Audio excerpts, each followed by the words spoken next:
તમે તમારી જાત ઉપર ખૂબ જ મોટો ઉપકાર કરશો જો એવા લોકોને જવા દેશો જેમને જવું છે તમારા જીવનમાંથી.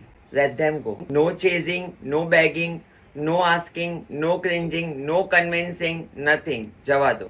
કોઈને જવું છે, let them go. Feel the rejection. The rejection will change you. In fact, I will say the rejection will improve you.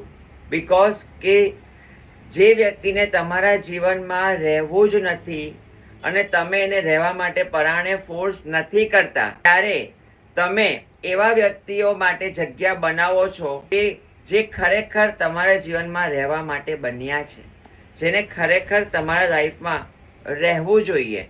You are meant to make your life more beautiful, more meaningful. So I would say never beg for somebody's presence, never chase anyone. PK મૂવીનો સૌથી famous dialog હું તમને જણાવું, બધાએ PK movie જોઈ હશે કે can you love somebody enough then let them person go. એટલે કે જ્યારે તમને એવું થતું હોય કે હું એ વ્યક્તિને ખૂબ પ્રેમ કરું છું અને એ મારા જીવનમાંથી જતી રહેશે તો હું કશું નહીં કરી શકું, હું નહીં જીવી શકું, તો ખરેખર કહું ને, then you are not loving that person enough.